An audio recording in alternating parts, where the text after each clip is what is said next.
Hello and welcome to Horror Movie Yearbook, where we do not ramble. I am your host, Willie Gibbs, and with me is my illustrious co-host, Mr. Tim Long. Tim. We are Ramblin men, though. Yeah, Rambling, that's gambling right. men. Yeah. Absolutely, I'm a rambling man. Are you a gambling man? A gambling man or a rambling man? I just wanted to let you know we're gonna ramble right off the fucking top of this. You got to know when to hold them, Tim, Yeah. and you got to know when to fold them. Now, I am not a gambling man. Yeah. No. I don't like going to the casino. No. I'll throw some money on some games though every once in a while. I like Sports gambling. I have not been doing Sure. well so far, but I don't do high bets either. That's the thing. I'm very cheap. You're not a high roller. Okay. Yeah. I'll play slots. You slot guy? Like for like $20, and I'm done. Me too. Like that's it. I'm That's my gonna limit. go sit at the bar and get some use out of this money. Yeah, I'm gonna get drunk. That's about it for me. But every once in a while, I'll buy myself a scratchy scratch, a scratchy lottery, as we call it. Yeah. And but no, my wife is a gambler, and she enjoys that, and that's great. And we can't both afford to be gamblers, so Yeah. she gets that. I collect goofy shit. She gambles. Gotta have something. Yeah. We're good. Yeah. Yep. There's an argument to be made for either one of those things, though. Like, Oh yeah. my goofy shit eats up a ton of space. Yeah. We're in it right now. Her gambling does not do that. However, mine is a guaranteed victory because I'm just buying things I want. Hers is never a guarantee. So, I guess pros and cons either way. Tim. Yeah. Before we get into our episode here, we're talking about The Crow. The Crow. Yes. The Crow. Where can people talk to us? Where can they find us? At HM Yearbook on X, at Horror Movie Yearbook. It's on Twitter. Facebook and Instagram. You can listen to us also on YouTube if that's your thing, Horror Movie Yearbook on YouTube. You can email us, horrormovieyearbook@gmail.com. You can check us out on our Patreon at patreon.com/MidwestPodnet. Speaking real quick of the Midwest Podnet, the Game Nerds dropped that Starfield and Mortal Kombat 1 episode this past week. They also have a side quest out. John went and saw the band Sleep Token at the Masonic Temple. Nice. That is an awesome place to see that band. I'm super jealous. Are you a them. fan of? You know what? I like them, but I wouldn't call myself a fan. Like it's like I'm not super into them. I know John really likes them. Obviously, he went and saw them in a concert, but I did, and I have listened to their newest album, and it's good. It's just like it's not something like they're not a band I'm like super into, but I like what I've heard. They're also talking about Strike Force 5 and Ahsoka, and Ahsoka. I have been enjoying this quite a bit. I feel like I'm always on the more positive side. You've watched all of these Star Wars shows. I like this one. I do like The Mandalorian, and I like Andor. I didn't care for the Book of Boba Fett much, and Except for the cool kung fu. the Seagal. hot rodding teenagers from Dimension X Hell kids yeah. too. They were sweet, and My neutrinos. and Obi-Wan was whatever. So like I was kind of, but I've enjoyed this. This is basically a sequel to Rebels, the cartoon series that I really liked. Okay. It's focused on Ahsoka, but it's more they use Ahsoka as a gateway into telling a sequel. Like I said, I think I've been more into the stuff. I don't know. I don't know. I guess that's cool. I'm not. I like liking things. I've given up on Star Wars, and not because I didn't. I love The Mandalorian. Yeah. But I think I just went. You know, like, maybe I'm wrong, and you can, if I'm wrong, please sell it to me. But I'm just like, I don't want to watch Rebels or any of that. So and I feel like I'm not. I'm going to lose a lot of the enjoyment. Like, I don't know who Cad Bane is. I know who he is, but I have no. Like, when he shows up in a show. I'm not going to be like, oh, fuck, it's Cad Bane. I'm just going to go, oh, that's a cool-looking blue dude with a cowboy hat. I've gotten to a point, and I think you know this too in my life, where that is a very valid reason not to watch this, but it's also a very valid reason for me to really enjoy it. You know what I mean? Like, sure. I am totally like, but I would say, you know what? Don't watch Ahsoka because it is very much a sequel to Rebel. Andor I'd be into. I think you like. 'Cause I don't need anything for that. Right? And you've watched Rogue One, right? Yeah, I like it. Yeah. Yeah, I think Andor you would like. And then, of course, I don't think you would get as much out of Ahsoka as, say, like myself or my wife's a big fan. I actually watch most of these because my wife loves Star Wars. Yeah. But, like, I'm super into it, but I can't.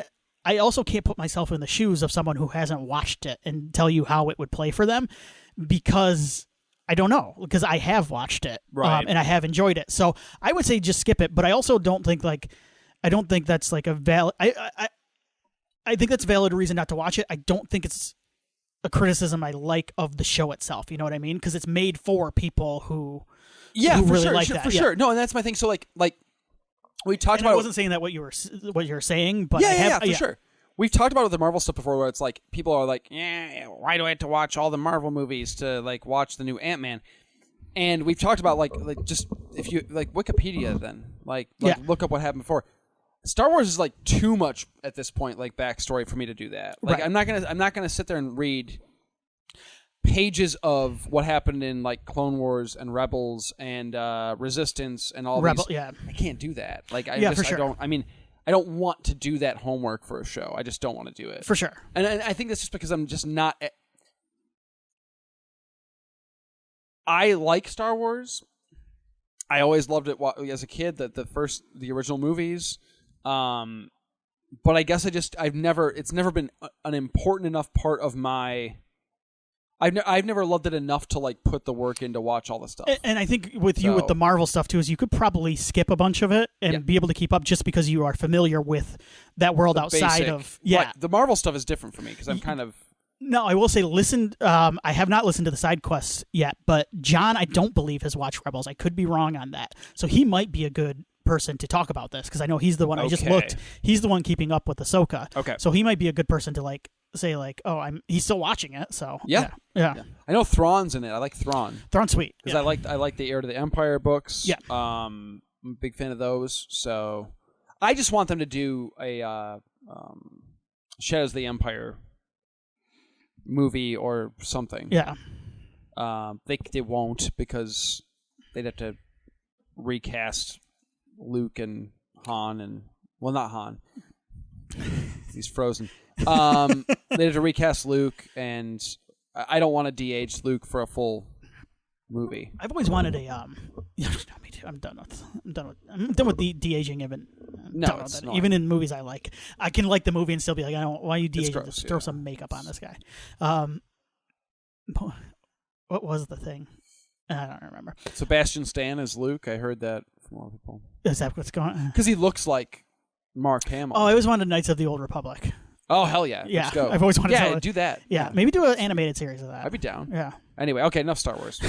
Fuck this. Do you want to hop in time machine? You got anything else to say? You got any feedback, anything like that? No. I think we're good. Send us some feedback. I mentioned, I'm going to mention it here. I talked about this. Indian food. Send me your suggestions. Yeah, we talked about the Tiny Terror, which will be out. It's on our Patreon now. You're going to hear it again when you listen to that. But but send me some Indian food suggestions, please, because I'm ready to try it for the first time in my life. I need some culture. So yeah, let's do it. Please do. Time machine. You ready? Yeah. What's the sound? A crow noise has got to be. Well, crow. Or is that a raven? Ooh, that was good. I like that. No, stick with that. Remember Raven, his entrance music in WWF or E at the time. I think it was F. It was F. F back then. Would start with caw, caw, caw. Yeah. My favorite line in the movie starts with caw, caw. What's your favorite line? Caw, caw, bang, fuck, I'm dead. It's great. Now we are Wincott kills it. Anyway. We're talking about The Crow, which May 11th, 1994. To set the stage, this was the #1 movie in America. A rated R this movie. Weekend. Yes, a rated R superhero movie. I think we'll talk a little bit more about where superhero movies, I guess comic book movie is probably... He's a superhero. I think so, too. He's an anti-hero. It's a dark indie comic superhero, but it's a superhero. It's Batman, it's Wolverine, it's a hero like that. Punisher? Yes. It's a really nice... Good call. Yeah. So this was the #1 movie, and here are a few of the movies that it beat out at the box office. All right, let's hear it. Three Ninjas Kick Back. This is the second? I don't think this is the Hulk Hogan one. No, that's High Noon at Mega Mountain. Okay. Kickback is either the second or third. Kickback is the second, I think. Victor Wong is in it. He's in most of them. It is a sequel, so this would be the second one. Yeah, so Three Ninjas came out in 92, Kickback was 94, and Knuckle Up was 95. Okay. Hogan wouldn't show up until 98. At that point, I was pretty signed off. Are there that many of the Three Ninjas? I think there's 5 movies. This is the only one to receive a video game adaptation, and it looks like it's on the SNES. Okay. Yeah. So Three Ninjas rules. The first movie, it might not rule now as an adult. I might not feel the same way. But I do know that when I was a kid, Three Ninjas was pretty rad. I mean, I was all about Colt and Rocky and Tum Tum. Yeah, Tum Tum. Yep. My dudes. And Three Ninjas 2, that was probably the last one I watched because it didn't last that long. You know what I mean? Like, it was kind of like, and they recast most of the kids. Yeah, as they got older. think that like Colt is the same kid, but the other two are like different, and it felt a little bit weird. That is weird. But like they're older. Yeah. Like those kids were probably like Tum Tum, like the first Tum Tum. Yeah. Was probably a giant at that point. It was 2-year difference, but like that makes a difference. So, I like the Three Ninjas. Yeah. 4 Weddings and a Funeral. Okay. With honors. That Brendan Fraser? Yes. Matt Damon in that? I think that's the Matt. No, you're thinking of School Ties. I am. You are. With honors had the Madonna song. I remember. Yes, this is the one with Pesci and Patrick Dempsey and yes, Brendan Fraser. Okay. Pesci. Okay, now I remember. Yes. Yep. Good movie. Who is that down there? Who's the actress there? Moira Kelly. I had a crush on Moira Kelly. You and me both. Yep. Yes, sir. Yeah. Crooklyn, the Spike Lee joint. And When a Man Loves a Woman. When a Man Loves a Woman, it has Meg Ryan and Andy Garcia, and it's about her being an alcoholic. And that's right. It is a very intense performance too by Andy Garcia. Like a lot of his performances are. So I love Andy Garcia. Yeah. This is star of Expendables 4. Excuse me, what? He is He's one of the Expendables. He has my favorite line in the Ghostbusters remake where he says, "Don't call me the mayor from Jaws. Don't compare me to the Hell mayor." Yeah. That's so sweet. I love Andy Garcia. I do too, yeah. So, and then this was number 1. Do you want to know the top 10 songs that we would be listening to? I would absolutely love to hear it. Number 10. Because I can guarantee you none of them were on the Crow soundtrack. That is correct. Yep. What makes the Crow soundtrack so sweet. This song is called This song is I'll Take You There by General Public. Is this from... I'll Take You There. No. Yeah, it is. This looks like it's from the With Honor soundtrack because I just saw... I'll take you. Yeah. Is that it? I know a place. Yeah. It looks like it's from the With Honor soundtrack because I just saw Moira Kelly fall into the bathtub. I think she's being dragged in by either Dempsey or Brendan Fraser. I don't recall the movie. Could go either way. Exactly. Hey, losing there. It's not Pesci. Yeah, that would... Mariah Carey, Without You, which I believe is a remake of the old Harry Nelson song. Yeah, it was all right. Yeah, I actually like Mariah. Like she's unbelievably talented, but yeah, not one of my favorites. Number 8, Crash Test Dummies. I fucking think that song's sweet. Yeah, it's a really good song. I'll apologize for that song. I don't need to do it in this room. But I'll do it if I have to. Yeah, no judgment song. No judgment zone here. All for One, I Swear at number 7. I swear by the moon. This is a big time. So I probably would have been going to my first dance. And I believe this was like a big slow dance song. The girl? I did slow dance with the girl. I knew you did. Yeah. My boy. I think just one. Do you remember her name? Yeah. Allison was her name. Oh, how nice. Yeah.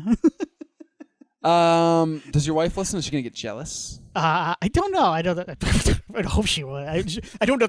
She doesn't listen anyway. She's like, I don't want to put up with my husband's tomfoolery more than I have to. Yeah, his rambling. Yeah, I have to listen to it at home. I want to plug in and hear him talk more. When you said All for One, I actually thought you were talking about the Sting, Rod Stewart, and Bryan Adams joint. No. But that would come a couple of years after, I believe. They, All for One, of course, did Skills. Do you remember Skills? She's got the potion and the motion. Yeah. Good stuff. My ills. Not bad. Number 6, Enigma, Return to Innocence. On Pure Moods. We were going that's why we host a podcast together. Because we were going the exact same place. Hold on. I don't need to recover often on this show, but okay.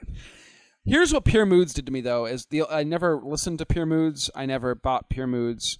I believe you had to call a phone line to order Pure Moods. It was back then.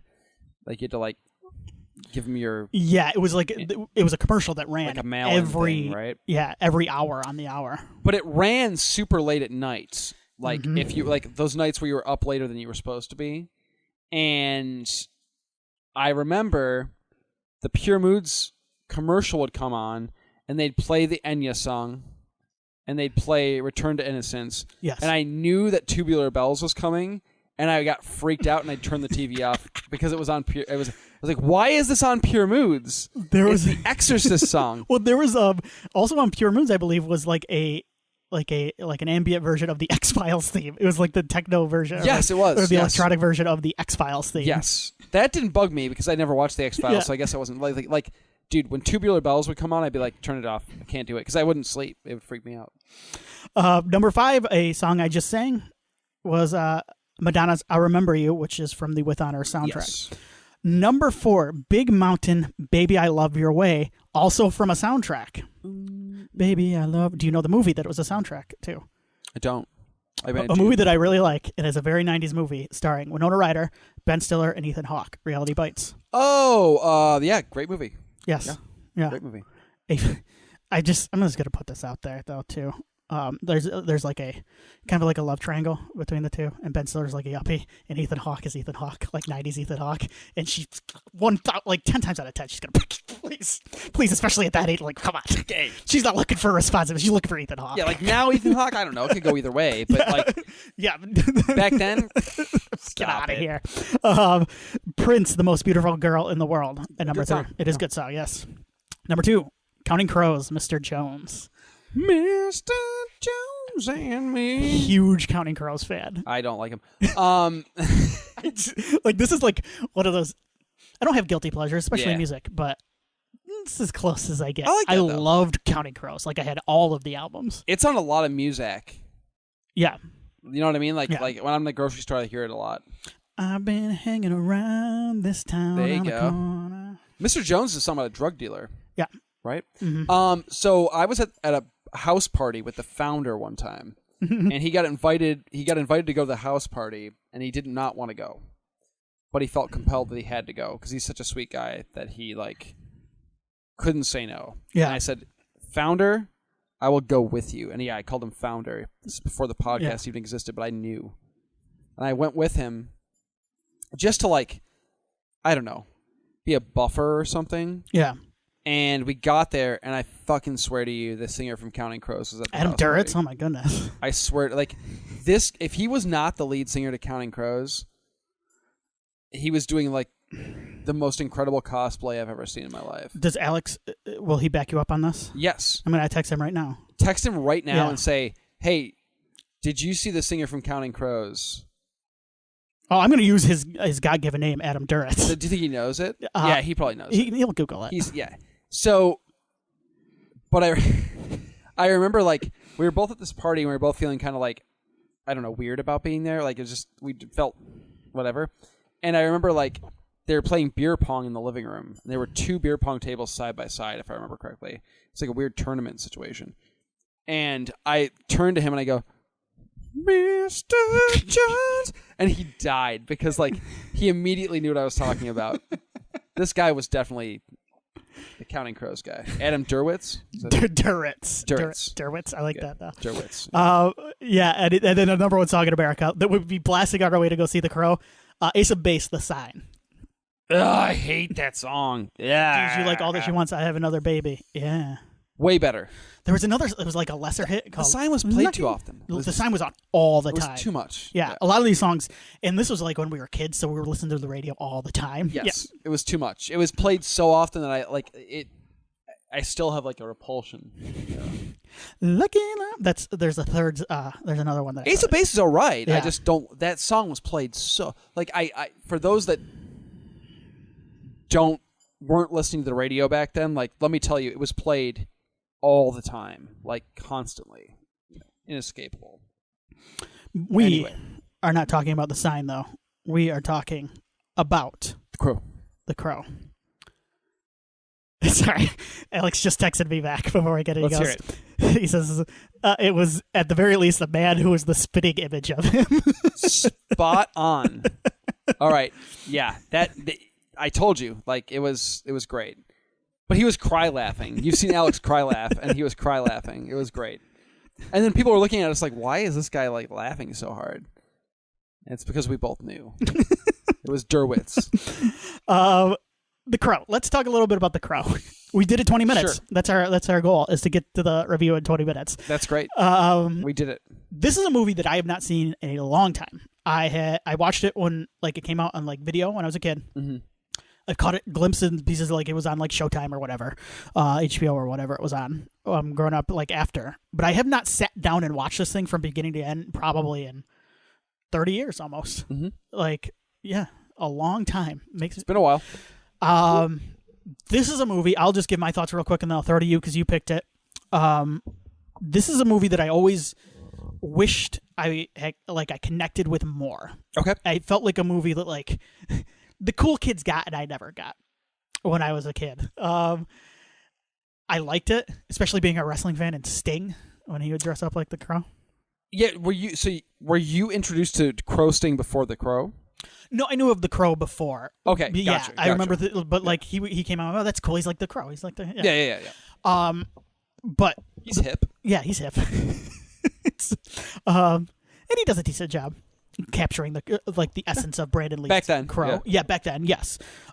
Anyway, I always wish I connected with it more, and it just never happened for me. And it's not like I disliked it. But it's also one of those things I look back on as like I kind of like you talked about the Office joke, the Dwight joke, how it's like that would be Dwight's favorite movie, and that's how I always thought of it. Like this is like the goth kids' favorite superhero movie. Well, it introduced a lot of kids to goth stuff. Right. This is like a gateway for a lot of people. Exactly. Yeah. Because it's a very gothy movie. It's very a little bit over dramatic, mm-hmm. A little bit emotional, rainy. I think very rainy, very dark at times. I think maybe I've gotten more gothy as I've grown older. This really hit with me this time. I'm like, this is sweet. And I think we talked a little bit about this maybe on like our Darkman episode or something, or even, but like getting further away from a lot of these like 90s comic book movies, or these, as we've been kind of hit with everything like a nerd growing up in the 80s and 90s could ask for as far as movies go. Yeah.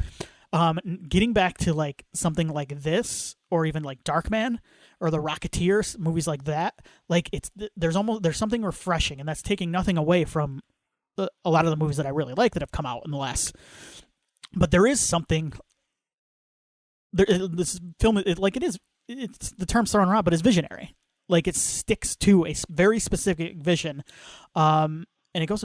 It's just a really cool little gothy superhero movie, and I dug the hell out of it this time. I've also been on I texted you this too, big Ernie Hudson kick lately. Yeah, you have. He's on Quantum Leap, you said? The first season of the Quantum Leap movie, which is he like a recurring or like a regular? He is a regular. Yeah, he's kind of like the boss of the Quantum Leap program. Anytime Ernie's getting paid, I'm happy. I like Ernie Hudson. Like I fucking love Ernie Hudson. Yeah, I like Ernie Michigan Hudson. native. Yes. Yep. And that was another thing I dug about this movie, is kind of the Detroit setting. Even though there are a couple points like the seaport, or like it's the Gotham City version of Detroit. Yeah. I bet you there is something I want to talk about too that I think captures Detroit. Cool. That comes in the plot itself. Sure. And I think But anyway, I've been on a big Ernie Hudson kick, and I really dug it this time. Willie, talk about your experience with The Crow. Yeah, so I grew up with like the rock star dad, right? Like, I mean, he wasn't a rock star, but like he was in bands, and my dad was always really cool about like, and my mom too, like about being kind of on like the cutting edge of music always, because my dad was always like interested in what was new and what was exciting and stuff. Like he listened to Nirvana before Nirvana became a big thing. Like he was always one step ahead, it felt like, which was really cool because I got exposed to stuff musically that like a lot of kids my age were not until a little while later. And I'm not even trying to say like, oh, I was ahead of my time, blah, blah, blah. But like I was exposed to this stuff ahead of time. And he was always like that. So The Crow as a movie, so all right, you've got horror elements. My dad loves horror films. You've got rock elements, hard rock or alternative rock elements. My dad loves that stuff. Loves it. Great soundtrack. He's a huge Stone Temple Pilots fan. So that was right out of the gate. My favorite Stone Temple Pilots songs is on this album. Yeah. You got comic books. My dad's a big comic book fan, like superhero stuff fan. And you've got revenge stories, and my dad loves some of his favorite movies are like revenge stories. I think there's a weird male like cling to that almost in a way. I'm just saying like only male, but like feels like there's a guy thing when it comes to revenge stories where you're like, yeah, get him. I don't know. And so this was like this perfect blend of things. And my dad actually had met James O'Barr a couple times before the movie happened at conventions, because we'd go to conventions together, like comic book stuff together. And O'Barr was at some of these conventions, like selling The Crow, like before it became a big thing. And so we had some passing knowledge of it. And I don't know if he went to the theater and saw this. I want to say he did not. But the day it came out on VHS, he bought a copy. He's like, let's watch The Crow. And I was like, sick. He was always one to buy like older movies on VHS, which I was totally cool with because he always introduced me to cool stuff like Dawn of the Dead or Creepshow or whatever, right? But it was rare that he would buy a new movie on VHS. I can think of like 3 or 4 occasions. Like Liar Liar was one, strangely enough. He bought Liar Liar on VHS because he loved Jim Carrey at the time. He's like, we're going to watch Liar Liar, which is great. He blind bought these movies. Yes. Okay. Yeah. The Mask, too. He blind bought The Mask. Yeah. Speaking of indie comics. Yep. And so he blind bought The Crow. And I remember like we all watched it for the first time together. Well, my brother went to sleep, and it was me and my mom and my dad watching it. And at this point, it was like they understood that I could handle stuff like this. And I was like, this is the raddest shit I've ever seen in my entire like at the time I was like my brain was just like on fire with how I was like, this is the coolest dude. Like The Crow is the best. Like I want to grow up and be The Crow. Like that's ridiculous that is. Oh, I get it. Yeah. Because he can do cool stuff and he heals and he helps people and he like. It's a sweet ass mythology too. Like like having the crow. The crow is the connection to the other world. And he kicks ass and he's got cool face paint. Yeah, and he's smashing guitars on rooftops. And he plays the guitar and he kind of like he's got long hair and he's all wet all the time. And we'll talk a little bit about it later. But Brandon Lee is like a very magnetic presence in this movie. It's so sad. Anyway, yeah. But loved it and watched that VHS a lot throughout my childhood. And then the movie kind of faded out for me, and I think it just got it's always I've always in the back of my mind considered it like in my top. I don't know where it is in the top, but it's in my top 100. It's for sure. Yeah. Which might sound kind of like faint praise, but it's not. Like the top 100 is a big deal. No, we've seen a lot of movies. This is in there. Yeah. And despite the fact that I haven't rewatched it a ton, like it's always been there for me. Someday when we want to really go hard and do like a 5-hour podcast, we'll do our top 100. Holy shit. We should do that one time. I don't know if I could. Let's I don't know if I... That'd be so like that because that's a big group. Good. I don't know if I could rank them. That's the thing. Like how you can rank the top 10, I think. The thing with the 100 is you're pulling from such a because then I got to start thinking like way outside. Way. Yeah. Anyway, sorry. Back to we could talk about that though. Send us feedback if you want to hear something like that because it could be maybe not 100. We could put maybe. We should just do an episode though where we're like these are our favorite.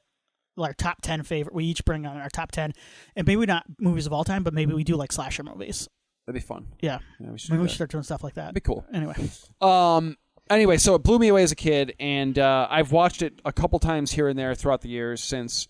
Always enjoyed it. Watching it this time, I still love it. I think it's when you said visionary. I think that's the big thing here. Is it? This movie feels to me like it doesn't get enough credit for being a precursor to movies that would often get kind of praised as the the coming of the new millennium of films, and we've talked about specifically. I think what year did The Matrix come out? It was Matrix 99. 99 being a big year. I think Matrix and Fight Club. Club was that year. To me, this movie, those movies are both inspired by, especially when you're looking stuff at that was happening. Yeah, and like the art direction and the scenery. Yeah, big time for sure. Big time. Matrix particularly. Matrix, this and the other Alex Proyas movie that came out a few years later, Dark City, very much. That was 98, so maybe the Matrix was. This is probably a better touchstone for being inspiring of that. But yeah, there's a lot of influence there. Alex Proyas, I want to talk about him just real quick. We talked about him last episode but I mean, he was the Crow and Dark City back to back were like the Dark City was like a big deal too at the time. Yeah. I believe that was like Roger Ebert gave that 4 stars, which was like a big deal. Especially like I remember he like gushed over it. It's a cool movie. It is a cool movie. Yeah, I haven't seen it in years, but it's a cool movie. I like The Crow better, especially after watching it. Yeah, agreed. Dark City gets like visually too dark and murky for me at the end. It gets a little headier than I need it to be sometimes too. Yeah, at times. Yeah, like this is a very straightforward story, so it's easy to follow. It's easy to He did a movie called Garage Days, which I have not seen. I have seen the rest of his movies. Garage Days is good. I haven't seen it in a long time, but he did iRobot, which I like. Well, I like iRobot. Yeah. Knowing, which I do not like. I've never seen it. It's you groaned when I mentioned it last time, so I can't imagine it's great. It's very silly. It's one of those movies though that like it's kind of got that Cage element to it. Cage, Julianne Moore, is she? Yeah, Julianne Moore's in it, and he's like Cage has got like weird hair and precognition powers. Yeah, or something. It's. I would watch it again though. It's one of those movies that had a 1 instead of the I. I don't remember exactly why. And then we have a movie that he won the Golden Raspberry for worst director, which is bullshit. Gods of Egypt. No. The Razzies suck anyway. Yeah, they're terrible. This just proves it. I want to give shittiest award show to the Razzies because it is. But he has been. We talked about this too. He's been in director's jail. Yeah. For that back-to-back, I think, of Knowing and Gods of Egypt, which is too bad. It's too bad. Because you can see the talent all over. I like Proyas. Yeah. He got his start too in music videos. Yes. He did music videos for Crowded House. Don't Dream It's Over was him. He did music for that. He did In Excess. Like a music video. Speaking of Sting, the other Sting. Yes. He did a music video for him. So. Yeah. No, he was, and I think it's funny because like I feel like in an alternate universe, Proyas and David Fincher would be like. Yeah. Flip-flop. Does that make sense? Like there's a real similarity between them with regard to like I think their style, and I think they're different because I think Proyas has a little bit more of a Proyas is a little bit more mainstream in a lot of ways. Okay. Commercial. Like yeah. I think he's got a sensibility of knowing like what it takes to make a movie that can be commercially successful but also there's a little bit, especially artistically, be his. In this movie, we talked about Burton last week. There's a little bit of Burton in these two movies. For sure. Dark City and The Crow. Burton's Batman is a huge inspiration on this. Yes. Yep. Yes. Absolutely. Batman Returns maybe even more so. Right. Yeah. Yeah. But with Fincher, he was a little bit more artsy, I guess. Does that? No, I got you. Fair, right? Yeah. But they're similar. Like I feel like if Fincher hadn't recovered from Alien 3 the way he did. And Proyas was able to capitalize on the first 2 movies that he made, the first major movies he made. Mm-hmm. That could be a totally different beast. Like I could see Proyas being at that level of, where Fincher kind of has become in terms of like the prestige, Not that it matters. But yeah, no, I don't think the movie rules. Yeah, what did you think of this time around? It rules. It's awesome. It's fantastic. The soundtrack kicks ass. The look of the movie kicks ass. The performances are phenomenal. Brandon Lee was a star, dude. Yep. Like, yeah. That as tragic as his death is, and was and is, and it's horrible. Like the guy's a legend just for like this movie. Yeah. This performance. He's immortalized forever. So, I mean. If nothing else, at least there's that. I think it's dark. It's mean. It's brutal, but it's also like it's kind of a crowd pleaser too. Like by the end of it, you're like, let's fucking go. Like get them. Yeah. Yep. I don't know. So it's an origin. Like it's a great origin story. It's phenomenal. Origin story. It's as good as you're gonna get. And so like it's like I said, like with Proyas, like he's able in this movie, and I think in Dark City too, like he's able to take these very like fringe ideas and concepts, like the goth stuff and the alt rock stuff and this kind of like indie comic that like not that many people are familiar with. This was a very indie comic. This was not Ninja Turtles. Right.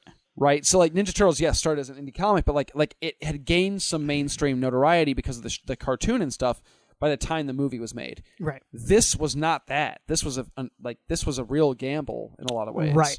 And Brandon Lee was a gamble too. I mean, yeah, he had a name behind him because he was Bruce Lee's son, but like he'd made the movies he'd made. I love 2 or 3 movies. Showdown in Little Tokyo. I love Showdown in Little Tokyo, but like he had not made anything that was like even close to this. Like no major studio movies.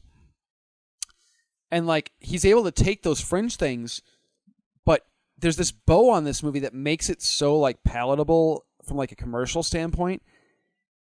And that's why this movie was able to, I think, suck a lot of the audience in, younger audience in particular, and make them discover new music and new bands and like kind of like produce a new generation of goth kids. Yeah. And there's nothing wrong with that. It's great. And like, I think Proyas' direction, the way he cuts it too, is very much, there are times that look like music videos.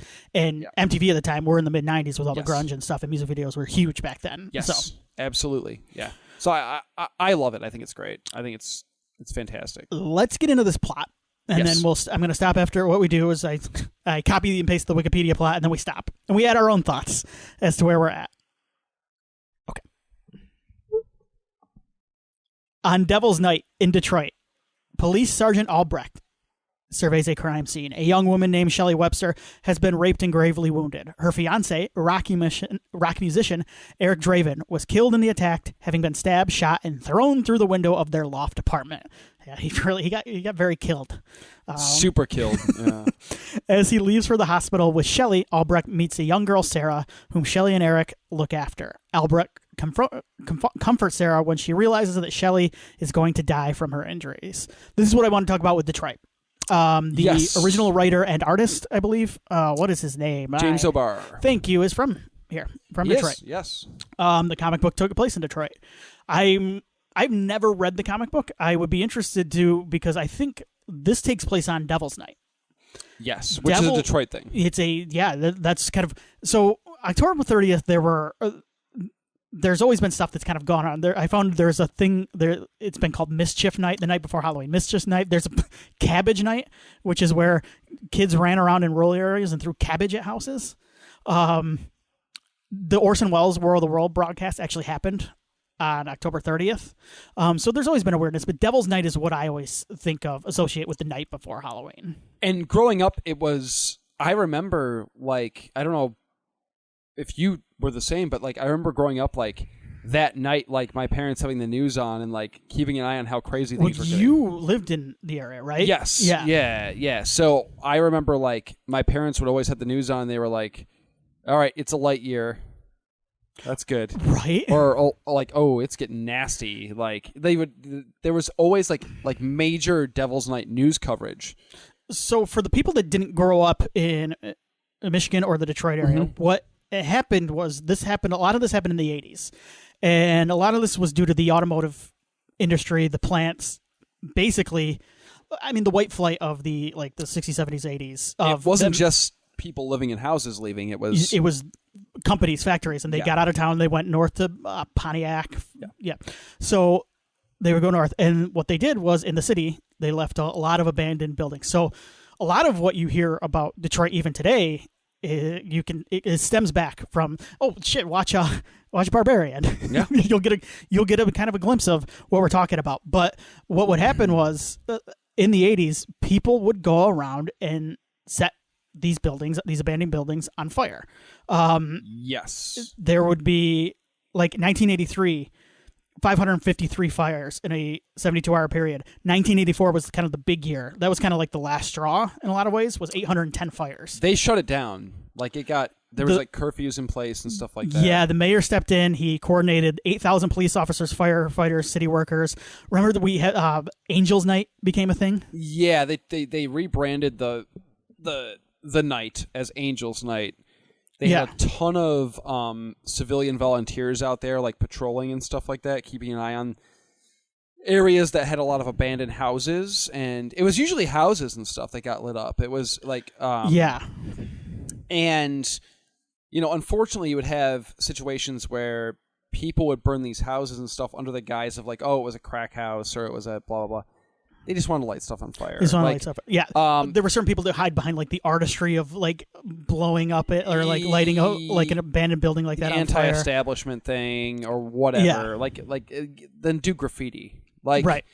But the unfortunate thing really was that, like, a lot of like homeless people like would live in these abandoned buildings and houses and stuff and would squatters. Die. Yep. Like because they built. So it got out of hand, to say the least. Like, it got crazy. What year was that things? 84 was the high. And then it kind of went down from there. But even like in 1987, we were still seeing like 290 fires. Well, and even like I said, even when I was a kid, there were like Devil's Night when I was a kid was still a thing. Right. There were still fires every year. Yeah. There was still mass arson every year. It was not like that, but it was. You'll still see them pop up. Like this year, I'm sure you'll see some. There will be house fires, like, or 890 fires is crazy. Insane. Like, think about that. Like in a 72-hour period is nuts. And Detroit's a big city. Yes, but it's not that big. Like, right.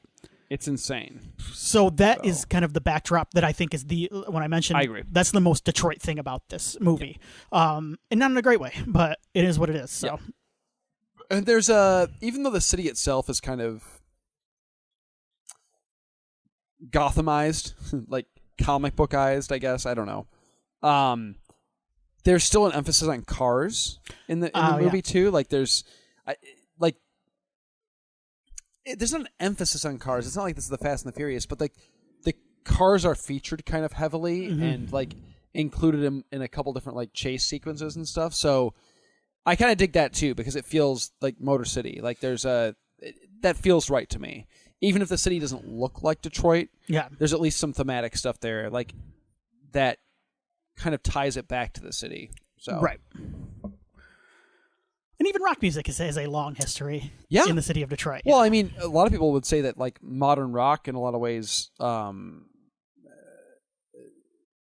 was popularized in Detroit through Motown, right? So, I mean, Motown had an influence on music that you're hearing today. Yeah, and then you have the bands like the MC5 who kind of absolutely, lots of Iggy and the Stooges. In terms of like the punk movement. That's what I was thinking. Yeah, the punk movement, the metal movement had a big start here. So. Yes. Detroit's always been known for its cars, and its the music has always been a big part of it too, for sure. It is a cool city, and it's a cool city that I wish it did have a superhero movie that was really, really set in this. You know what I mean? Yeah. It's too bad that I wonder what they're going to do with this new one, because they're making the new Crow movie's done. It's in the can. Oh, is it? It's shot. Okay. It's done finally. Who directed that? I'll look it up. Anybody? But, okay. It's Bill Skarsgård is the Crow, which is like that's good casting. Really good casting. Yeah, that's good casting. I'll give it a shot. But I'm hoping that they are able to, if it still takes place in Detroit, and I'm not even sure it does, that they are able to make Detroit, even though it wasn't shot here, feel a little bit more, I don't know, like part of the story and part of the, I don't know. Yeah. Rupert Sanders. Okay. He did Snow White and the Huntsman, which I really liked. Okay, yeah. And Ghost in the Shell with Scarlett Johansson, which I have not. You know what? seen. I like. I've heard it's movie. pretty good actually. I think that it gets the whitewashing thing. It gets the whitewashing thing, and it's always tough with an anime. But I've heard it's quite good. Yeah, I liked that movie, but I'm also not like a huge I watched Ghost in the Shell the anime when I was younger, but like I don't have an attachment to it, and I know people that love anime have a real strong attachment to it too. And that's fine, but if it's a well-made movie, yeah, I kind of like that movie. So I mean, honestly, like that. Yeah, I'm okay with that. That sounds cool. So 1 year later, Sarah visits Shelley and Eric's graves before meeting with Albrecht. Well, are you sorry to stop right away? You're good. Are you familiar? You're familiar with the kind of the backstory of this movie? Was Sarah like a late addition, or was it more her narration that was a late addition? The narration. So yeah. If you have any behind the scenes stuff, I'll try. Okay. Sarah was always in the script. There's a character in the comic book who is her name is not Sarah in the comic. Who is a young girl who is briefly featured in the comic book, but she's not a friend of Eric and Shelley's in the same way. There's no connection there. Right. Eric just happens to meet her on the street, basically. Okay. And kind of help her out a little bit. Okay. The narration, however, was a big change. And a lot of that had to do with Lee's death. Correct. Yeah. There was a ton of backstory that had to be an exposition that had to be figured out post-production. Brandon Lee only had like 3 days left of filming. Yeah. When he died. The problem was there was a major let's just get this out of the way now early on. There was a major subplot from the comic that was even more featured in the original script of the film. This is the Michael Berryman stuff, correct? Yeah. Which featured a spirit guide called the Skull Cowboy. And in the comic, he's not featured that much because the relationship between the Crow and Eric in the comic is different. The Crow actually speaks to Eric in the comic book. He tells him his purpose, he explains what he's there to do, and he guides him verbally, telepathically. Yeah. In the film, the finished film, the Crow is essentially, the Crow and Eric are one and the same. They are a piece of like two pieces of a whole, right? So if the Crow gets hurt, Eric gets hurt. If the Crow dies, Eric's, like they're tied together.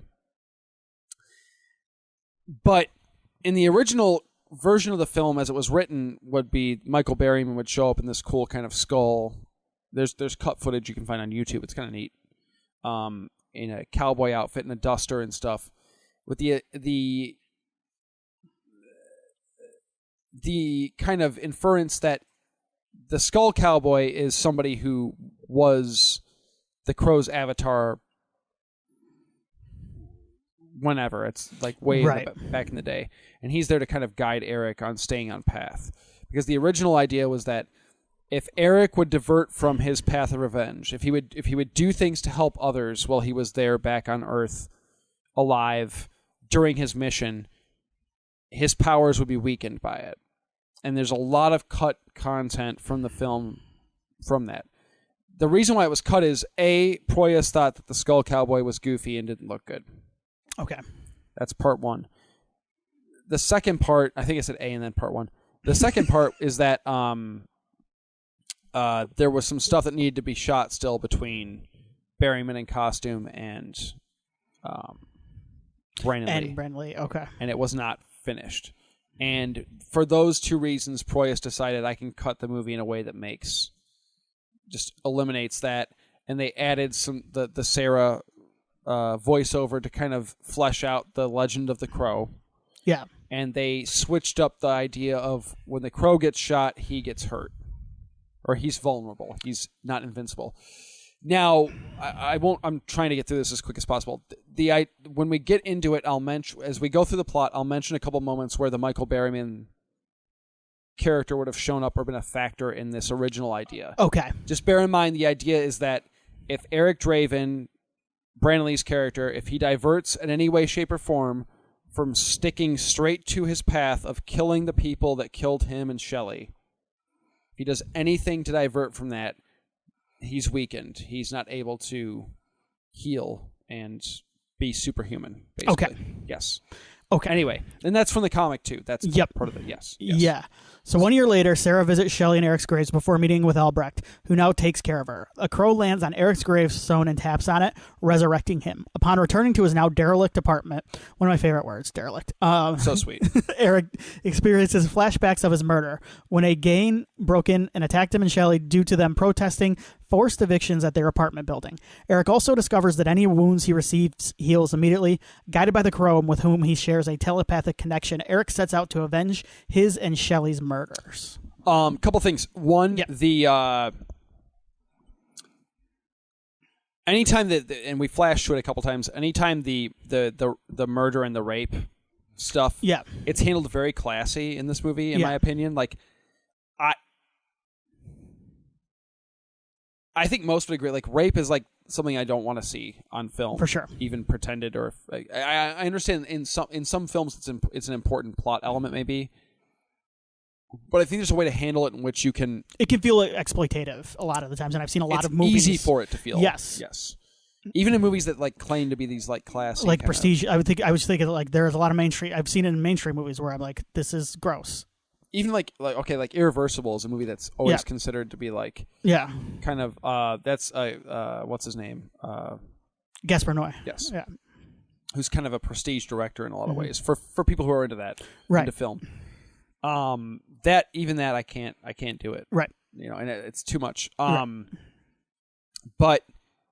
this is done pretty well, I think, and it's still haunting, and you still know what's going on, but it's not. It's not explicit. It's implied, a lot of it, and it's like done in a music video way, which sounds horrible to say that, but like it is. Like, it's cut and edited in a way where you know exactly what's happening. Yes. And in some ways, it almost makes it worse. Like, without making it exploitative. The other thing is the scene that made me immediately fall in love with this movie upon watching it originally, and still I go, oh hell yeah, let's go, is the moment in front of the mirror when the fucking Cure song kicks in, because that Cure song it's very good. So sweet. It's on my Spotify playlist. It was written for the movie. Perfect. They never play it live, which is crazy to me. They've played it live like one time, and I guess they just like from 2016 on they've started playing it. And the guitar player at one point was like asked, like, why don't you play Burn? And he goes, what is that? Like, did we do that for a movie?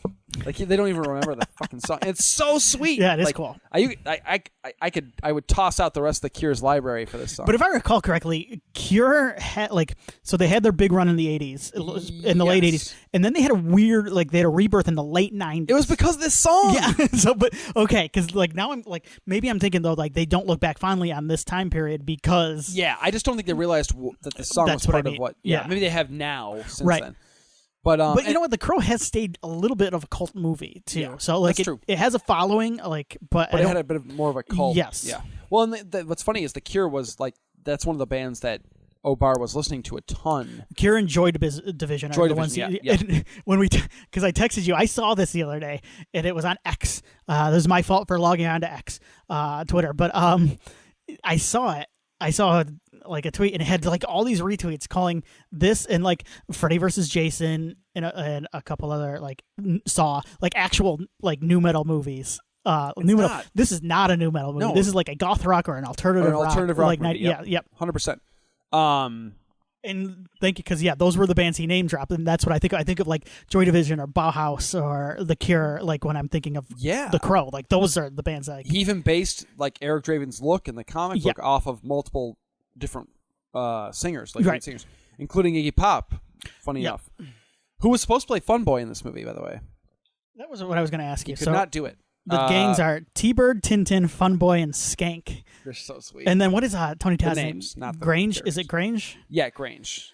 I always forget Tony Todd is in this movie, and he rules. He's awesome in this movie, and I was going to bring this up. I feel like Tony Todd is our recurring character. I feel like Tony Todd may have shown up the most on our podcast, and I'm not upset at it. He's in a lot of movies we've covered. I love that guy. Yeah, I love Tony Todd. Doesn't matter. Yeah. I get so happy when he shows up. What a cool career. Yeah.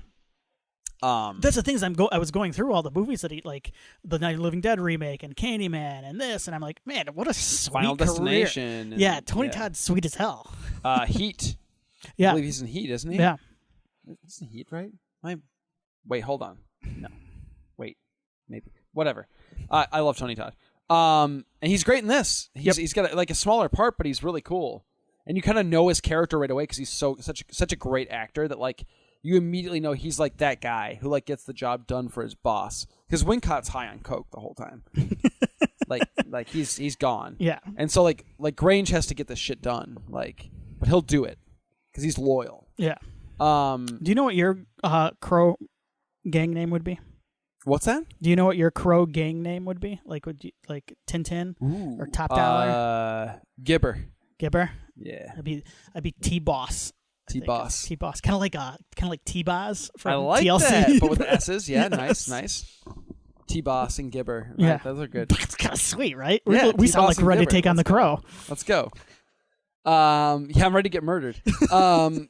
So, what were we talking about? I'm sorry. We were talking about the soundtrack. Which kicks ass. The Cure song. So, yeah, my favorite moment in the movie is my favorite scene in the movie. The mirror. When I think, what's that? When he's in front of the mirror. Yes. Yeah. When I think of The Crow as a movie, I think of that scene. Like, that's the visual of him painting the makeup, and as he's putting the makeup on his face is the paint your face in shadow smile lyric as he's... Yep. And it's like perfect synchronicity, you know, like it just works out perfectly. What's crazy is that's not like technically Brandon Lee in that scene. No, it's the double. It's the double, and it's his face superimposed over the mirror using footage that they shot previously. But it's so good that it doesn't matter. Yeah. Let's. I'm going to get through this next paragraph, and then we're going to talk about Brandon Lee a little bit. Yes. That's right. The Crow helps Eric locate Tintin, whom Eric stabs to death. Crow will kill a motherfucker in this movie. He's so sweet because he's basically a slasher villain. Yeah. Like you're rooting for the slasher in the movie because he's one by one he's got him. Yeah. And these are bad people. Eric next travels to the pawn shop where Tintin had pawned Shelley's engagement ring, forcing the owner Gideon to return it. He blows up the shop but spares Gideon so that... Is that Bill Polito as Gideon? Yes. Yep. So I love Bill Polito. Me Yeah, too, great. Me too. So Gideon, so that he can warn the others. Eric then tracks down Funboy, the aforementioned Funboy, who is having sex with Sarah's estranged drug addict mother, Darla. Eric kills him and confronts Darla, making her realize that Sarah needs her. And yeah. Oh, sorry. Can we talk real quick? Yeah, we can talk real quick. Wrap real quick. Okay, so I mentioned before the whole. Oh, the subplot. Yes. Yeah. I want to get. This is an important one. So, in the original cut of the movie, you'll notice moving forward after the Funboy scene where he kills Funboy. All of a sudden, Eric's if you're not looking for it, you really don't notice it, but it's there. He's got electrical tape wrapped up all over his top. Like there's like shiny electrical tape on his arms and especially in the finale you notice it when he doesn't have the jacket on. Yeah.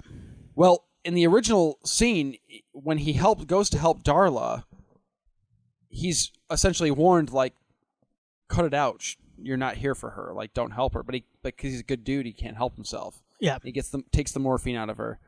And as soon as he goes, leaves the bathroom and he kicks Darla out, he gets attacked by Funboy and like wounded because he's gone astray from his path. And him and Funboy actually have a fight, and it was shot like that. You can watch it on YouTube, the whole scene. Yeah. And he gets stabbed multiple times and stuff, and he realizes, oh fuck, I'm not healing the way I'm supposed to. So he wraps the tape around himself to keep himself from bleeding out. But that's the first instance of that major cut stuff that was part of that Skull Cowboy, don't divert from your plan subplot that was cut. So cool. Yeah. In the meantime, Top Dollar, who was recently released by WWE, the crime boss who controls the street gates in the city, and his half lover, half sister, Micah, have become aware of Eric's actions. They kill Gideon after he reports his attack to them. They kill the shit out of Gideon. They do. It's so mean too because he's like he stabs him through the throat and then he's like doesn't even give him a second to die and he's like just die already. This is where weirdly enough I want to talk about Brandon Lee a little bit. Yeah. Today I sat down. I had never really watched a ton of interviews. I know the story of Brandon Lee.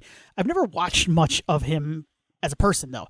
I'm with you. I love Showdown Little Tokyo with Dolph Lundgren. It's sweet. It's sweet. But this is the movie. And I sat down and watched a lot of the press materials. YouTube is such a wonderful resource, by the way. Sometimes it really can be. Yeah.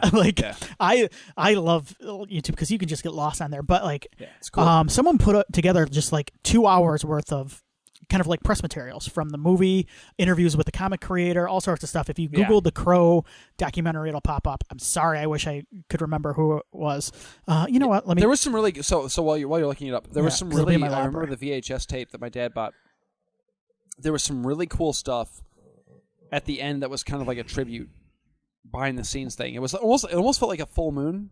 Yeah, where they would do the making of afterwards, and. So in that way, it was ahead of its time, and unfortunately, it feels like a little bit like the movie was marketed. There is some. His death was marketed a little bit as part of the selling point of the movie, which is a little bit wonky. But also, how do you not acknowledge that? There's some. So the family was okay with what happened. Yeah. So in terms of how finishing the film, they wanted that to be done because they said Lee was very proud of his work, as he should be. He should be. Yes. Yeah.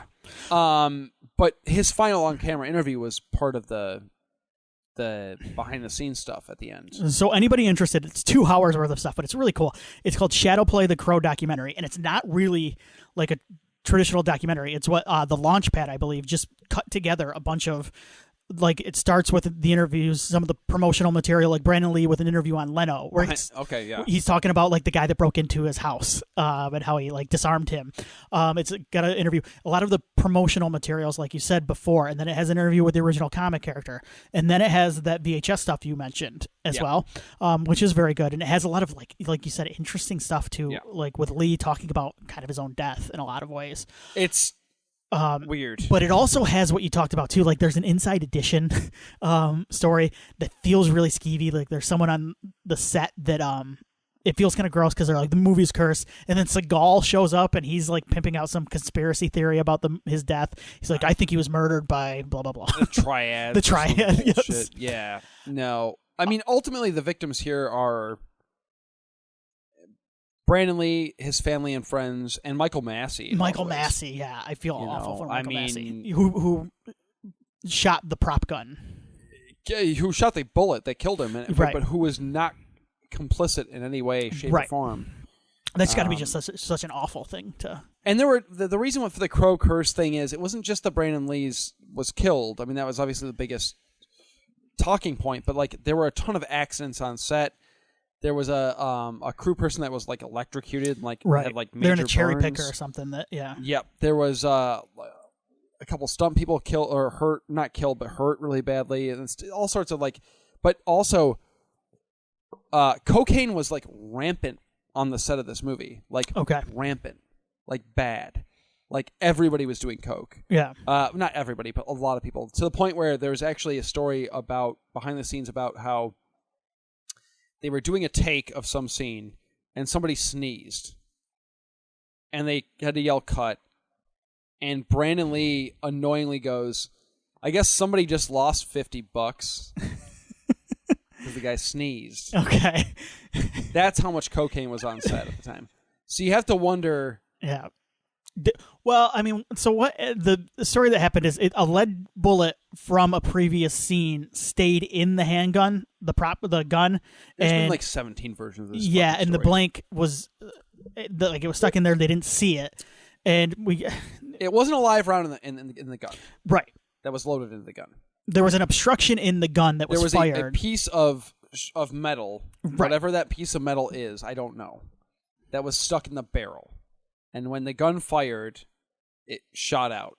Right. It wasn't a traditional bullet, and it didn't shoot out at the speed of a bullet. But the problem was it hit where it hit him. It's during the apartment scene. When I was a kid, the legend was always, it was during the big shootout scene. Right. And if you watch the movie, you can spot the spot where I remember this now. Yep. Yeah. Yep. Which is really morbid when you think about it. Yeah. But it was the apartment scene where he comes in. At the last minute before shooting, Michael Massey wasn't even supposed to shoot the gun. The Funboy character never shot him in the day of. Somebody decided, we want Massey to shoot him when he comes in. The original plan was to throw a knife at him, which happens in the final film. Yep. the Massey shot's never in the film, obviously, and never. And the person who handled the guns left for the day. That's right. And they had a random prop assistant person handing out and they didn't check it properly. Yep. Yep. And there are reasons for the Curse films is very mixed, but I think the Crow episode is decent.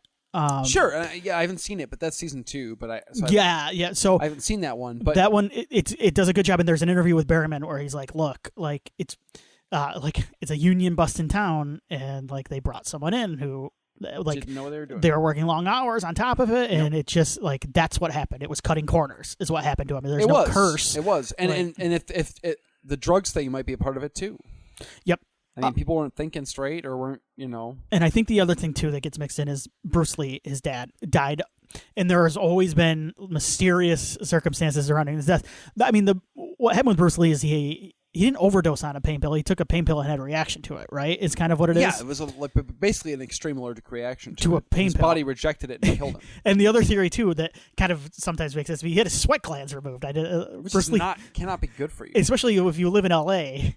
And you're active all the time. Yeah, and you are hurting to the point where you have to take a pain pill. Yeah, maybe you had like heat stroke too. I don't buy that stuff. I just don't. I mean, I don't. The curse? No. Me neither. No. Horrible things happen. Something happen on sets.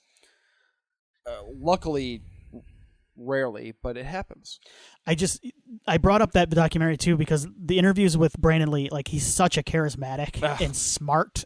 And like he didn't want to go into action star, but it works, and like you could tell there's so much talent there, and the dude would have been a star, like absolutely. So it's funny because I think of like where Johnny Depp got, and I immediately go that would have been where he was. Yeah, Johnny Depp, Keanu, great absolutely. Examples. Yeah, like nice. Yeah, yep.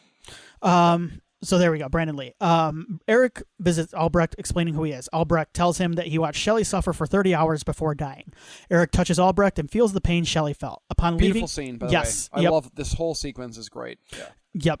Upon leaving Albrecht's apartment, Eric saves Sarah from getting run over by a car and gives her a clue to his identity before disappearing. We'll go to the next one. That was pretty short. Eric kidnaps T-Bird and kills him in an explosion. The next morning, Sarah... And jump in, by the way, whenever. Mm-hmm. Sarah and her mother begin repairing their strained relationship, and Sarah visits Eric at his apartment. Grange, Top Dollar's right-hand man, finds Eric's grave is empty. Top Dollar holds a meeting with his associates where they discuss new plans for their Devil's Night criminal activities. Eric arrives looking for Skank and a gunfight erupts. Skank is killed during the melee. Top Dollar, Micah, and Grange escape, and Micah hypothesizes that by killing the Crow, Eric will no longer be immortal. So the killing the Crow thing was never part of the original script or the idea. That was added after the fact. They decided to cut the whole Skull Cowboy, cut the whole divert, you get hurt thing. Can we talk about Michael Wincott for a second? Yeah. Fucking love Michael Wincott. The dude is great in everything he's in. Most recently, Nope, which he's phenomenal. Yeah, oh my God, he's so good. He's so sweet in that movie. He's never not good. And if Nick, friend of the show, Nick is listening to this, we have a 2-person Michael Wincott fan club. Would you like to join? Is Nick Is Nick a Crow fan? He's a Michael Wincott fan. Okay. Yes. No, like we love Wincott.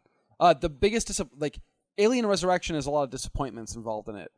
Wincott's early death is the biggest one. Yeah. Should have lasted longer.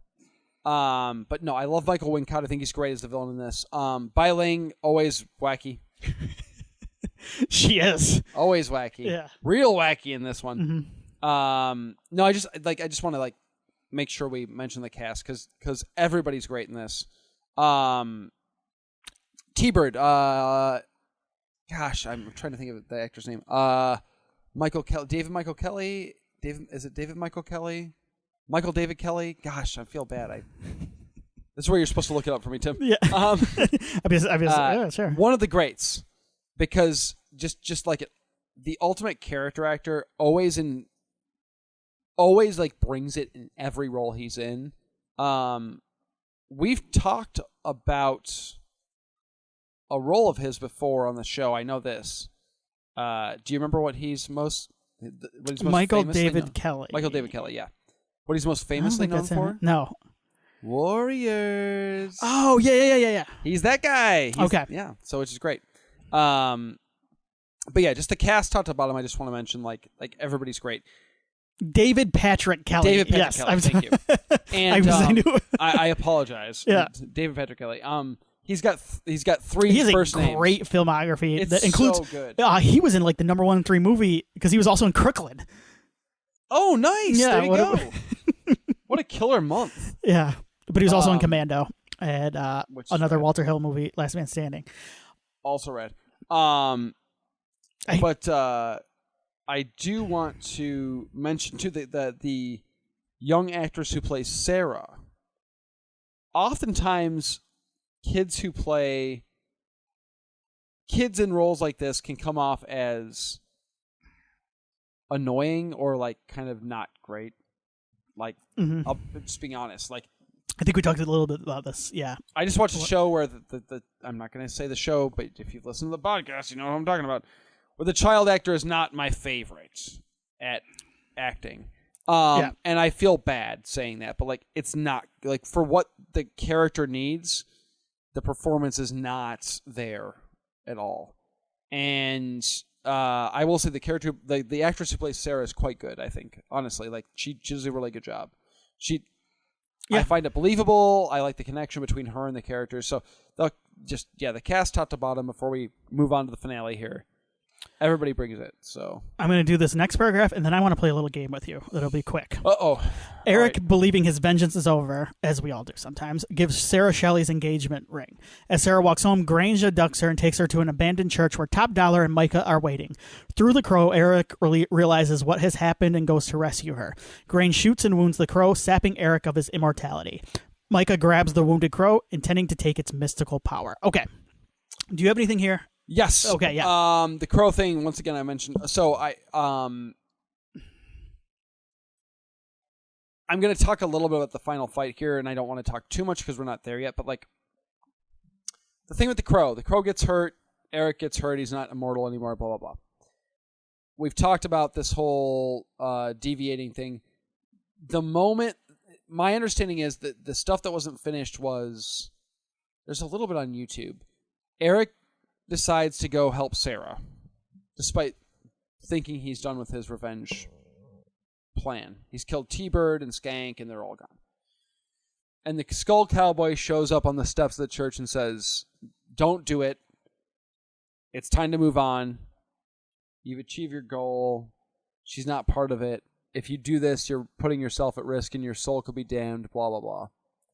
And he's like, "No, I'm going to help her." And he goes in the church. And that's why he's able to be wounded in the original cut or plan of the movie, is because he decided to help Sarah despite the fact that his mission was over. If you notice at the end of the movie, when he's fighting Top Dollar on the roof, there's a moment where he kind of gets his second wind, right? Yep. That's because in the original concept is Top Dollar admits to being the one who gave the order, hence being part of why him and Sarah were killed, or him and Shelley were killed. And essentially he like heals in that moment because like the supernatural powers like, oh shit, you got to kill that guy too. Like, get him.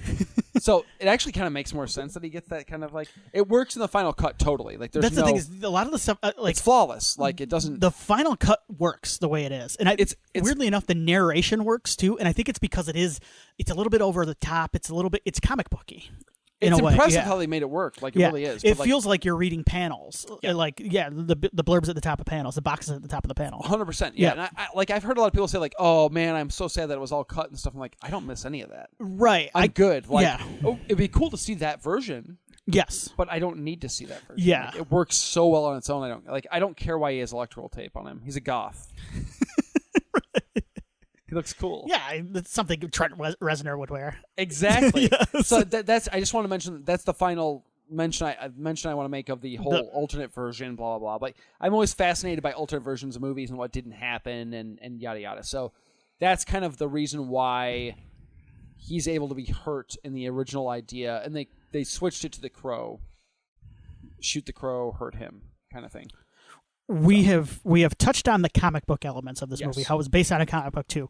This is a weird time in comic book movies, superhero movies, the 90s, because Marvel, a lot of their characters are wrapped up in weird rights issues and also all sorts of weirdness out there that I'm sure you can read all about. DC had the Batman movies going on, but we're kind of getting into the Schumacher era, and really it was just Batman.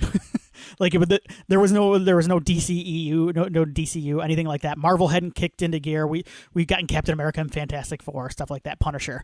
So what you're getting is a lot of like comic book adaptations of weird independent comics and like lesser known Marvel characters in some way and lesser known DC characters, like you had Steel.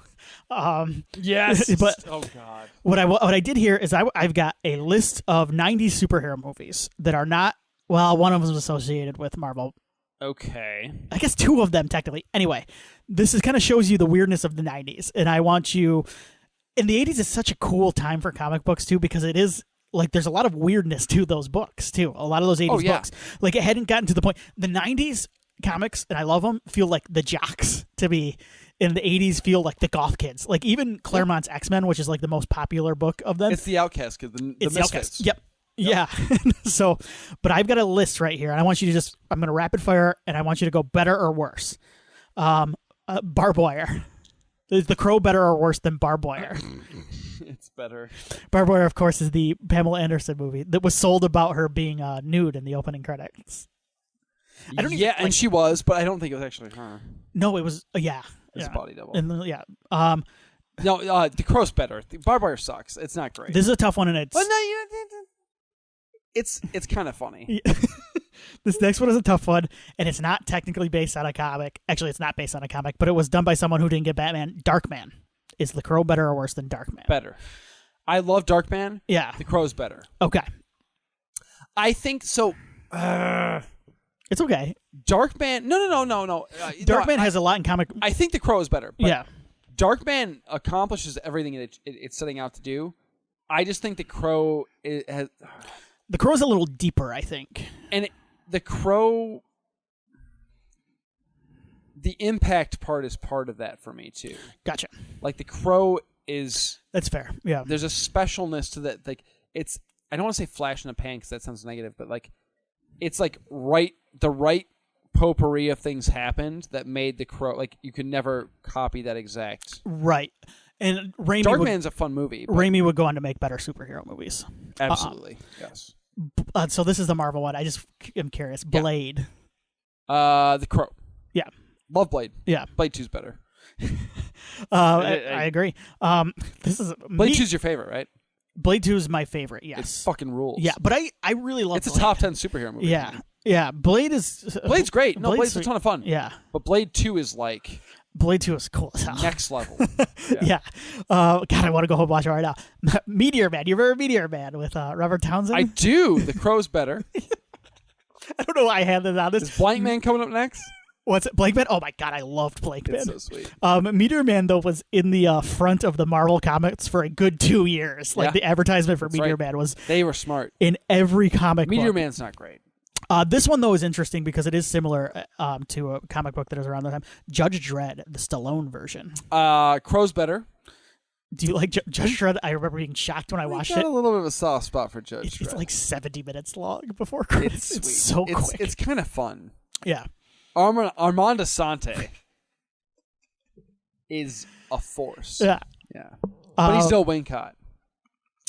This is more based, I believe, on a serial, but The Phantom with Billy Zane. The Crow's better. Yeah. Man, what a cool Do you time. kind of have a soft spot for a lot of these movies, though? Because I'm in the same spot as you. Phantom, too. Yeah. I do. So this is an interesting one here, based on a Malibu comic, I believe, Men in Black. Was Men in Black Malibu or was that Marvel? Malibu. But Marvel had a weird rights thing for a while there. Yeah. It's been both. It's not it's not really even an adaptation of that Men in Black, which I don't even think it's really hard to find too, isn't it? To call Men in Black a comic book adaptation is pretty... Right. It's a Will Smith vehicle. It is. Yeah. What's the better movie? I'm not going to say what's the... What I like the Crow better than Men in Black. Yeah, I love Men in Black. I do too. Yeah, but I like the Crow better. It's more up my alley than that's a personal taste thing. Men in Black is great. Yeah, Men in Black 3 is really good too. I was watching that the other day. 2 is not great. 2 is not good. Remember 2 forgets about Johnny Knoxville completely. Like he just disappears. He's gone. It's weird. The Rocketeer, the Joe Johnson movie. I like the Rocketeer. I do too. The Crow for me is still the preferable. The Shadow. The Crow. Yeah, the Shadow sucks actually. It should be sweet though. Yeah, the Shadow. Yeah. The Shadow does. Oh, this is not the Frank Miller one. I'm talking about the Baldwin one. I know. Remember the Frank Miller one? You know what? The Frank Miller one I like. Frank Miller's Shadow. The Spirit. You're thinking. Oh fuck. That's more interesting. Spirit sucks a ball and a half, not even both. Spawn. The Crow's better. Yeah. Spawn, I have a soft spot. God damn, why do I have so many soft spots for these movies? We need to start a weird comic book adaptation podcast. I'm going to put you on the. Yeah, I know. We'll cover. You and all I of would these. thrive on this. Maybe we'll just do the Lundgren Punisher. Maybe we'll do a tiny terror. Like we'll mix it. Like we'll do double up. Yeah. Stop it. So this next one is me. So and then I'm going to give you a really hard one because it's technically a 90s movie. Right. Next one is Tank Girl. I just want to really quick say I like Tank Girl. I like Tank Girl too, and that original it's up there in that original comic. I love Tank Girl. Yeah, I love the art. Right? Yep. I love the art. So is Judge Dredd? Isn't that Australian or is it British? British. Okay. Yeah, 180 or something. Yeah. Or is it 2080? I can't. Sorry. Yeah. But Crow better than Tank Girl. Yes. Tank Girl Tank Girl. Yeah, Tank Girl was never going to be anything like. It's going to be what it always is. It is what it is. And it's so weird. I don't think you can make a good Tank Girl movie, like in the traditional sense of like a film. And then finally, Teenage Mutant Ninja Turtles. Oh, the original OG? Yeah. Turtles. Yeah. For me, yeah. Because it's more than just my love of the Turtles. It's I just think that to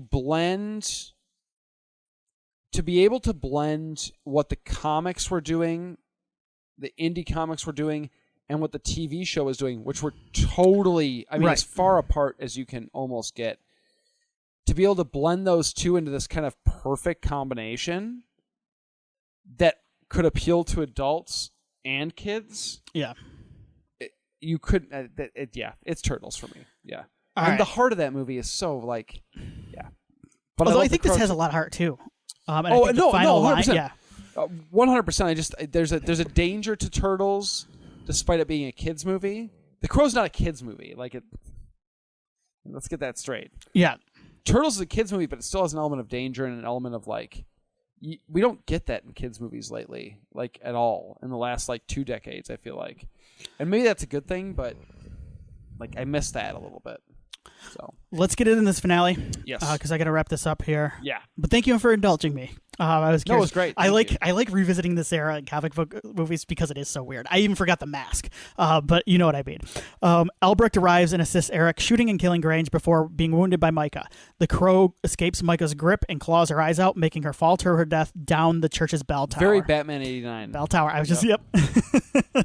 Eric confronts Top Dollar on the roof. Top Dollar admits ultimate responsibility for Eric and Shelley's deaths, having ordered their murder as part of a scheme to take over their apartment building for his criminal activities. Eric grabs Top Dollar, transferring the 30 hours of pain he absorbed from Albrecht. The sensation causes Top Dollar to fall from the roof. What an awesome way to kill somebody. And he is impaled on a gargoyle, killing him. Beautiful. Did you have something to say about the finale? No, I think it's great. Okay. The gargoyle spitting blood is fantastic. As his head is impaled on a spike. It's great. Sarah accompanies Albrecht to the hospital. Eric stumbles to the graveyard where he is reunited with Shelley's spirit and returns to the afterlife. His revenge now complete. And I do want to read off the last line from the movie.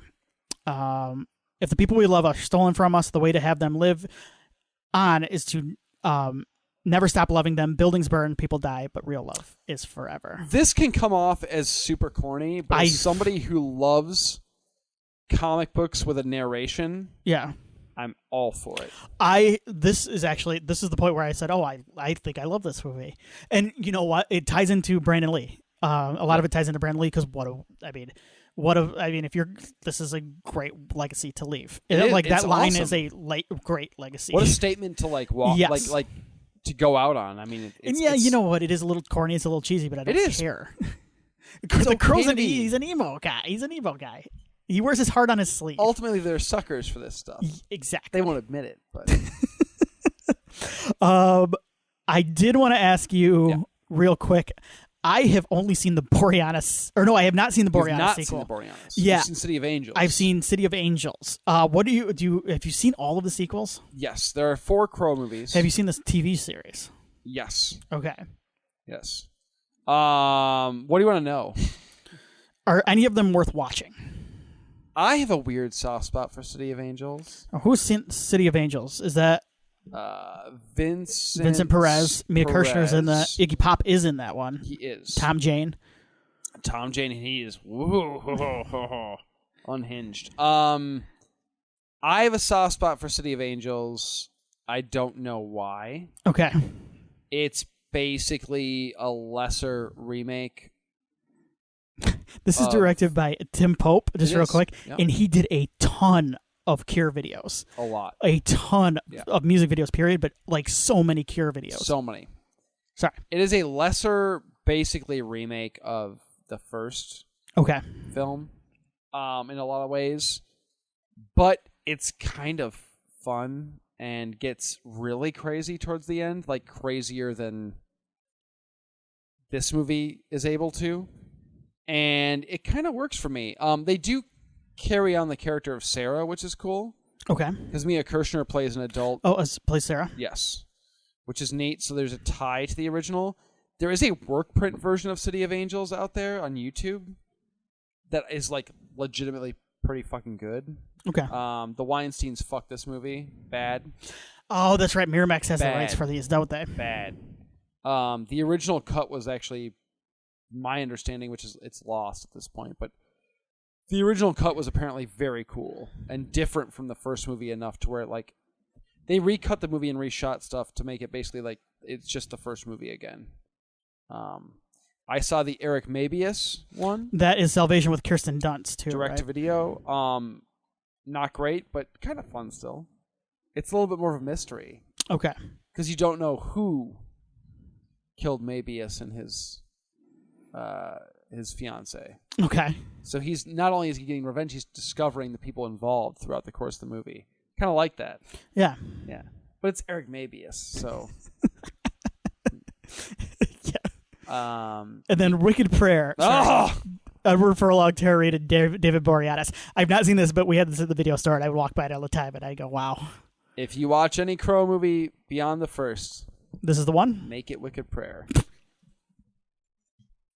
It is... It's insane. It's insane. It's got Tara Reid and David Boreanaz as Satanists. Excellent. Part of a Satanist biker cult that kill Edward Furlong and his wife for some reason. And then Edward Furlong wanders around mumbling with kind of shitty crow makeup. How do you fuck up the crow makeup? It's kind of not good. Yeah. And he starts killing them. And Boreanaz gets possessed by Satan at one point and fights the crow, but he's got the devil powers. And they have a sword fight. And it's sweet. Yeah. Watch that. Okay. That would probably be what I would enjoy. You would love it. Yeah. And then there's the TV series. Mark Dacascos, yeah. He actually plays Eric Draven in the TV series. That's pretty good casting. Yeah. Of the was that on Showtime? TNT. Okay. I think. I'm gonna look it up real quick. They remake the events of the Stairway to Heaven was what it was called. Yes, the first movie. But they changed the ending. So instead of Eric going off into the afterlife, syndicated. It was Shelley. Yes. Yeah. Instead of him choosing to go into the afterlife with Shelley, he says, "I'm going to stay on Earth and be an avenger of,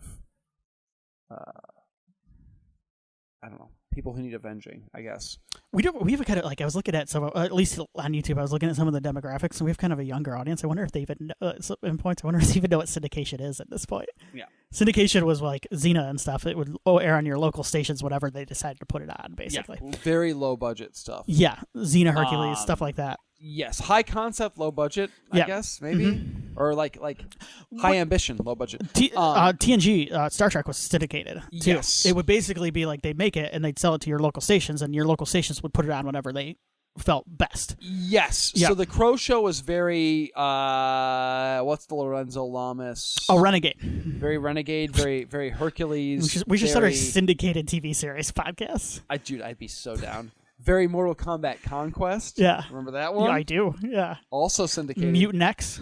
Very Mutant X. Very Andromeda. You know. Yeah, Gene Roddenberry's Andromeda. Yes, yes. Damn straight. Very Stargate. Which was not syndicated, but it felt like a syndicated show. So yeah. Tim, what's next, man? Yeah, any final words on this? We good? It's great. Watch it. Yep. Honestly. I love The Crow. Yeah. It's phenomenal. I've come around on it. I'm so happy to hear that. We wanted to stick to the thing, and we were looking around for Halloween movies, and a bunch of the ones we wanted to do were not available, or I wanted to do something in the 80s. So we are doing a 1988 film that neither one of us have ever seen, and neither one of us have ever heard of before tonight, about 2 hours ago.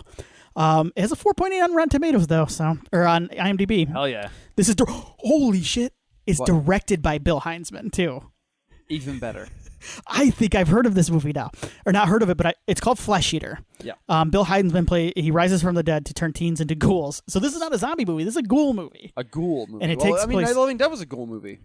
I never seen zombies in that. Yep. Thank you. Yep. Directed by Bill Heinzman. I am so excited now. It's available on Tubi. Yeah. And then some premium subscription on Prime. Maybe Prime. I don't know. Flesh Eater. Flesh Eater is what it is. I'm so excited now. Me too. I did not know this. We're both blind. I did not know this. I think I have heard of this. No, when I remember, I believe it was in a Fangoria article at one point. Fangoria article, and I think there was some stuff in like one of the documentaries about the Dead movies. Yeah. That talked about Bill Heinzman and mentioned this movie because he directed it as well. Good. Oh my God. All right, so we'll see you next time for Flesh Eater. Yes. Stay scared and safe.